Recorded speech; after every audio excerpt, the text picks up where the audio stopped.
Hi everyone, welcome to the Enthusiastic Buddhist. In this episode I'll explain the practice of calm abiding meditation and the steps for how to do it. The Buddha taught 4 practices that make up the 4 foundations of mindfulness. They are mindfulness of the body, feeling, thought and phenomena. This first practice of calm abiding meditation emphasises mindfulness of the body. Here we use the body as our object of meditation, so it becomes the very thing that we'll try to concentrate on during the session. Most meditation practices are focused on using the breath as your object of meditation, but in this calm abiding meditation we use the body first because the body is a very tangible thing, it's very solid and easy to find, and we'll try to anchor our attention to it.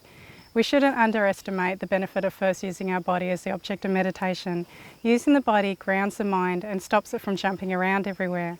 Our minds are usually very busy, and when we sit to meditate we can find our minds are still racing around thinking about this or that. Because the body is more obvious, whereas the breath is very subtle, it can be much easier to anchor our attention to our bodies and therefore develop concentration more easily.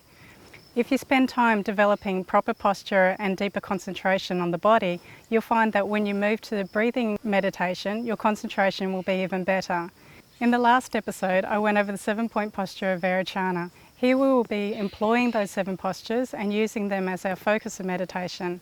Remember, we have 7 postures such as our legs, hands, back, elbows and shoulders, neck, mouth and eyes. You can think of them as 7 workstations if you like. So what we do is we imagine we're like a supervisor who's checking each of the postures or station to see that everything's going the way it should be. So first you start by paying attention to your legs. You feel the stability there and you move your attention up to your hands. Make sure that your thumbs are gently touching, that they're not tight or too lax and fallen apart. The pressure between your thumbs can indicate your level of concentration and how balanced you are in your meditation. If your thumbs are fallen apart, then your concentration is probably also diminished. If your thumbs are pressing too tight and going white, then it's probably a sign that you're being too rigid in your body and mind.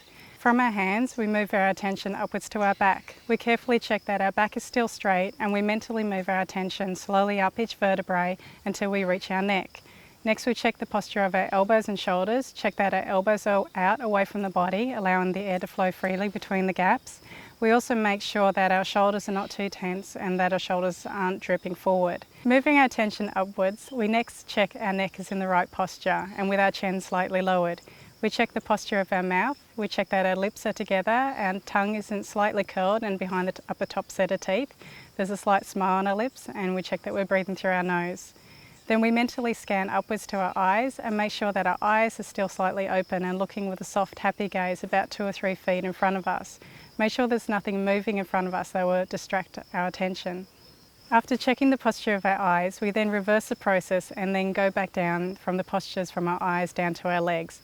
We carefully go back down from our eyes to our mouth, to our neck, to our shoulders and elbows, down through our back, our hands and to our legs, and we do this at our own pace. When we reach our legs, we start again from our legs, moving up through the postures to our eyes, checking that nothing has changed, and if something has changed, then we correct it. If our back is slouched, we straighten it up again. If our tongue is moved, we move it back into the correct position. Okay, so now I've gone through the instructions in detail. I invite you to join me in the next video where I'll lead you through a 15-minute guided meditation on this practice.